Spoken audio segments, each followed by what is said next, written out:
Sony ഉപഭോക്താക്കൾക്കായി Sony തങ്ങളുടെ ഏറ്റവും പുതിയ ഗെയിമിംഗ് കൺസോളായ PS5 ഒഫീഷ്യലായിട്ട് ലോഞ്ച് ചെയ്തിരിക്കുകയാണ്. അതും ഒന്നല്ല രണ്ട് വ്യത്യസ്ത എഡിഷനുകളായിട്ടാണ് ഇത് ലോഞ്ച് ചെയ്തിരിക്കുന്നത്. PS5 സ്റ്റാൻഡേർഡ് എഡിഷനും അതുപോലെ തന്നെ PS5 ഡിജിറ്റൽ എഡിഷനും. അപ്പോൾ ഈ രണ്ട് എഡിഷനുകൾ തമ്മിലുള്ള ഡിഫറൻസസ്, ഇത് നമ്മുടെ ഇന്ത്യൻ മാർക്കറ്റിൽ എത്തുമ്പോഴത്തേക്കുള്ള പ്രൈസിങ്, അതുകൂടാതെ കുറച്ച് സ്പെസിഫിക്കേഷൻസ് ഒക്കെ ആണ് നമ്മൾ ഇന്നിവിടെ റിവ്യൂ ചെയ്യാൻ പോകുന്നത്. Hello friends, this is me Ashiq and you once again welcome back to your brothers.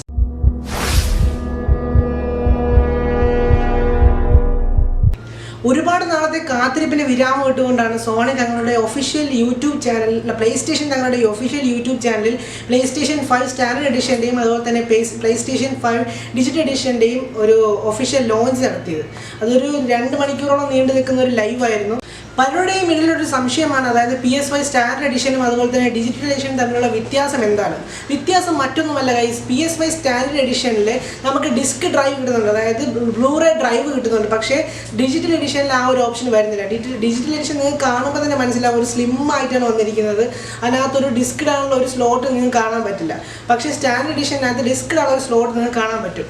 അപ്പോൾ ഈ രണ്ട് ഡിവൈസ് തമ്മിലുള്ള ഡിഫറൻസ് എന്ന് പറഞ്ഞാൽ ഇതാണ്. ഓക്കെ, വേറെ ഒരു ഡിഫറൻസ് തന്നെയില്ല. PS5 ഡിജിറ്റൽ എഡിഷനിലാണെങ്കിൽ നമുക്ക് ഗെയിംസ് എല്ലാം ഡൗൺലോഡ് ചെയ്തിട്ട് മാത്രമേ കളിക്കാൻ പറ്റുള്ളൂ, CD ഇട്ട് കളിക്കാൻ പറ്റില്ല. ഓക്കെ, എൻ്റെ അഭിപ്രായത്തിൽ പറയുന്നെങ്കിൽ നമുക്ക് ഡിജിറ്റൽ എഡിഷൻ തന്നെയാണ് ഒരു പെർഫെക്റ്റ് ചോയ്സ്. കാരണം വെച്ചാൽ CD മേടിക്കാനും മറ്റേ CD അങ്ങനെയുള്ള സംഭവങ്ങൾ മേടിക്കാൻ നമുക്ക് അടുത്തുള്ള സ്റ്റോറേജുകളിൽ ഓൺലൈനിൽ പോകേണ്ട ആവശ്യമില്ല. ഡയറക്റ്റ് ഡൗൺലോഡ് ചെയ്ത് തന്നെ ഉപയോഗിക്കാം. അതുപോലെ തന്നെ സ്റ്റാൻഡേർഡ് എഡിഷനേക്കാളും വില കുറവാണ് ഡിജിറ്റൽ എഡിഷൻ. ഓക്കെ, അപ്പോൾ അതുകൊണ്ട് ഞാൻ പ്രിഫർ ചെയ്യുന്നത് ഡിജിറ്റൽ എഡിഷൻ തന്നെയാണ്. പിന്നെ പഴയ ആളുകളൊക്കെ PlayStation 2 3 കളിക്കുന്ന ആൾക്കാർക്കൊക്കെ ഈ ഒരു CD ഇട്ട് കളിക്കുന്നവരുടെ ഒരു ഹരമാണ്, മനസ്സിലായില്ല. അങ്ങനെയുള്ള ആൾക്കാർക്ക് വേണ്ടിയാണ് ഈ സ്റ്റാൻഡേർഡ് എഡിഷൻ കൂടെ ഇറക്കിയിരിക്കുന്നത്. ഓക്കെ, നമ്മുടെ PS5ൻ്റെ ഔട്ട്ലുക്ക് നോക്കുകയാണെങ്കിൽ ഒരു ബ്ലാക്ക് ആൻഡ് വൈറ്റ് കളർ കോമ്പിനേഷനിലാണ് വന്നിട്ടുള്ളത്. അതിന് ഇടയ്ക്കായിട്ടൊരു ബ്ലൂ കളർ LED ലൈറ്റ്സും വന്നിട്ടുണ്ട്. പിന്നെ നമ്മുടെ എല്ലാ PlayStation ഉള്ള പോലത്തെ അവരുടെ ലോഗോ, ഒഫീഷ്യൽ ലോഗോയുണ്ട്. അതുകൂടാതെ തന്നെ അവരുടെ എല്ലാ, അതായത് നമ്മുടെ ഇപ്പോൾ ക്യാമറ നോക്കുകയാണെങ്കിൽ തന്നെ, ഹെഡ്സെറ്റ് നോക്കുകയാണെങ്കിൽ തന്നെ, എല്ലാത്തിലും അവരുടെ ബ്ലാക്ക് ആൻഡ് വൈറ്റ് ആ ഒരു ഫിനിഷിങ് ഫോളോ ചെയ്തിട്ടുണ്ട്.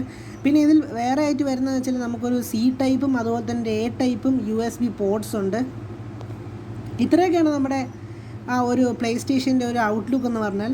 ഇനി നമുക്ക് സ്ട്രൈറ്റ് ഓൺ ടു അതിൻ്റെ സ്പെസിഫിക്കേഷൻസിലേക്ക് പോകാം. അത് സ്പെസിഫിക്കേഷൻ പറഞ്ഞ ശേഷം അതിൻ്റെ പ്രൈസും കാര്യങ്ങളൊക്കെ പറയാം. ഓക്കെ, സ്പെസിഫിക്കേഷൻ ഫസ്റ്റ് നമുക്ക് CPU തന്നെ തുടങ്ങാം. അതിൻ്റെ CPU എന്ന് വെച്ചാൽ 8 കോർ Zen 2 AMD 3.5 GHz ഒരു CPU ആണ് ഇതിൽ വരുന്നത്. കൂൾ CPU ആണ് ഗൈസ്. പിന്നെ GPU പറയുകയാണെങ്കിൽ അതും AMD തന്നെയാണ്. AMD RDDNA ഒരു വെർഷൻ 2 ബേസ്ഡ് ആയിട്ടുള്ള ഒരു GPU ആണ് ഇതിൽ വരുന്നത്. നമ്മുടെ PlayStation 4 വെർഷൻ 1, ഇത് വെർഷൻ 2 ഒരു അപ്ഗ്രേഡഡ് വെർഷനാണ്. ഓക്കെ, പിന്നെ ഇതിൻ്റെ സ്പേസ്, നമ്മുടെ സ്റ്റോറേജ് പറയുകയാണെങ്കിൽ നമ്മുടെ PS4-നേക്കാളും എന്തുകൊണ്ടും ബെറ്റർ ആയിട്ടുള്ള ഒരു സ്റ്റോറേജ് സ്പേസ് തന്നെയാണ് ഇതിൽ വരുന്നത്. PS4-നകത്ത് HDD സ്റ്റോറേജ് ആയിരുന്നെങ്കിൽ നമ്മുടെ PS5-നകത്ത് വന്നിരിക്കുന്നത് വെച്ചാൽ SSD സ്റ്റോറേജ് ആണ്. എന്തുകൊണ്ട് ബെറ്റർ ആയിട്ടുള്ള സ്റ്റോറേജ് ആണ്. അതും 825 GB ഒരു SSD സ്റ്റോറേജ്. പിന്നെ പറയുകയാണെങ്കിൽ നമുക്കതിൻ്റെ റാം പറയുകയാണെങ്കിൽ 258 ബൈറ്റ്സിൻ്റെ ഒരു സൂപ്പർ കൂൾ 16 GB റാമാണ് വരുന്നത് വിത്ത് GDDR സ്പെസിഫിക്കേഷൻ. ഓക്കെ, അപ്പോൾ ഇതെല്ലാം പറയുമ്പോഴത്തേക്ക് നിങ്ങൾക്ക് ഇതെല്ലാം അറിയണമെന്നില്ല. പക്ഷേ ജസ്റ്റ് ഗൈസ് ഒറ്റ വാക്കിൽ പറയുകയാണെങ്കിൽ ഗൈസ് സൂപ്പർ കൂൾ എന്ന് വേണമെങ്കിൽ പറയാം. കിടിലം ഒരു കൺസോളാണ് നമ്മുടെ PS5. ഗ്രാഫിക്സ് പറയുകയാണെങ്കിൽ ഗൈസ് 8K സപ്പോർട്ടാണ് ഗൈസ്. നിങ്ങൾ ആലോചിക്കുക, 8K. നമ്മുടെ PS4-നകത്ത് 4K ആയിരുന്നു, ഇതിനകത്ത് 8K വരെ സപ്പോർട്ടഡാണ്. അതും വിത്ത് 120 Hz എന്നുള്ള റിഫ്രഷ് റേറ്റ്. എൻ്റെ അപ്പോൾ വേറെ ലെവലാണ് ഗൈസ്. പറഞ്ഞ പോലെ മനസ്സിലായി. അതായത് ഈ 1 ലക്ഷം രൂപ 2 ലക്ഷം രൂപയൊക്കെ മുടക്കി ഗെയിമിംഗ് കളിക്കുന്ന ആളുകൾക്ക് ഇതൊരു പെർഫെക്റ്റ് ചോയ്സ് എന്ന് വേണമെങ്കിൽ പറയാം. അതായത് നിങ്ങൾ റിയാലിറ്റിക്ക് വേണ്ടിയാണോ ഗൈസ് ഗെയിമിംഗ് കളിക്കുന്നത്, എന്നാൽ you can go for this. കണ്ണ് അടച്ചോണ്ട് നിങ്ങൾക്ക് മേടിക്കാം. ഇനി ഞാൻ പറയാൻ പോകുന്നത് നമുക്ക് ഈ PlayStation 5ൻ്റെ കൂടെ കിട്ടുന്ന കുറച്ച് പ്രൊഡക്ട്സ് ആണ്. ഫസ്റ്റ് പറയുകയാണെങ്കിൽ DualSense എന്ന് പറഞ്ഞൊരു കൺട്രോളാണ് നമുക്ക് ഇതിൻ്റെ കൂടെ കിട്ടുന്നത്.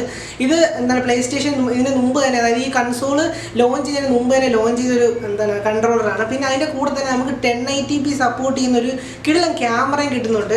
പിന്നെ കൂടാതെ നമുക്കൊരു മീഡിയ റിമോട്ട് എന്ന് പറഞ്ഞൊരു റിമോട്ട് കിട്ടുന്നുണ്ട്, ഇതിനെ കൺട്രോൾ ചെയ്യുന്നൊരു റിമോട്ട്. പിന്നെ അത് കൂടാതെ തന്നെ ഹെഡ്സെറ്റ്, 3D സെൻസിലുള്ള ഒരു ഹെഡ്സെറ്റാണ് നമുക്ക് കിട്ടുന്നത്. ഇന്ന് നിങ്ങൾക്ക് ഇതിൻ്റെ പ്രൈസിങ് കേൾക്കണ്ടേ? ഓക്കെ, പ്രൈസിങ് എന്ന് പറയുന്നത് നമ്മുടെ PS5 സ്റ്റാൻഡേർഡ് എഡിഷൻ്റെ പ്രൈസിങ് എന്ന് പറയുന്നത് 38,000 റുപ്പീസാണ്. അപ്രോക്സ് പ്രൈസിങ് ആണ്. ഓക്കെ, എന്തായാലും ഇത് ഈ ഒരു ഇതിൻ്റെ അടുത്ത് തന്നെ നിൽക്കും. 38,000 റുപ്പീസാണ് നമ്മുടെ സ്റ്റാൻഡേർഡ് എഡിഷൻ പറയുന്നത്. പിന്നെ ഡിജിറ്റൽ എഡിഷൻ ആണെങ്കിൽ 30,000 റുപ്പീസാണ് ഒരു അപ്രോക്സിമേറ്റ് പറയുന്നത്. കൂടാനും കുറയാൻ ചാൻസ് ഉണ്ട്, എന്തായാലും വലുതായിട്ട് കൂടാനും വലുതായിട്ട് കുറയാൻ ചാൻസ് ഇല്ല. ഇത് ഡിസംബറോടെ തന്നെ നമ്മുടെ ഇന്ത്യൻ മാർക്കറ്റ്സിൽ അവൈലബിൾ ആവുമെന്നാണ് സോണിക്കാർ പറയുന്നത്. ഓക്കെ, PlayStationൻ്റെ ഒഫീഷ്യൽ യൂട്യൂബ് ചാനലിൽ അവർ അപ്ലോഡ് ചെയ്ത കുറച്ച് ട്രെയിലർ വീഡിയോസ്, ഗെയിമിംഗ് ട്രെയിലർ വീഡിയോസാണ് കാണിച്ചു തരാൻ പോകുന്നത്. ഓക്കെ, കണ്ടില്ലേ? ഗെയിമിംഗ് എന്ന് പറഞ്ഞാൽ ഗൈസ് ഈ ട്രെയിലർ കാണുമ്പോൾ തന്നെ നമുക്ക് മനസ്സിലാകും ആ ഒരു 8K ഗ്രാഫിക്സിൻ്റെയും അതുപോലെ തന്നെ എന്താണ് 120 റിഫ്രഷ് റേറ്റിൻ്റെയൊക്കെ ആ ഒരു ഫീൽ റിയൽ ആയിട്ട് നിങ്ങൾക്ക് കളിക്കുമ്പോൾ ഈ ഒരു സംഭവത്തിൽ കിട്ടുമെന്ന് ഉറപ്പാണ്. ഞാൻ പറഞ്ഞല്ലോ ഗൈസ്, നിങ്ങൾ റിയാലിറ്റിക്ക് വേണ്ടിയാണ് ഗെയിം കളിക്കുന്നതെങ്കിൽ ഇത് നിങ്ങൾക്ക് ഒരു പെർഫെക്റ്റ് ചോയ്സ് തന്നെയായിരിക്കും. കാരണം PS4 പറ്റി അറിയാലോ, ഒന്നും പറയില്ല. അപ്പോൾ അതിൻ്റെ ഒരു ഡബിളാണ് ഈ ഒരു PS5 എന്ന് പറയുമ്പോഴത്തേക്ക്.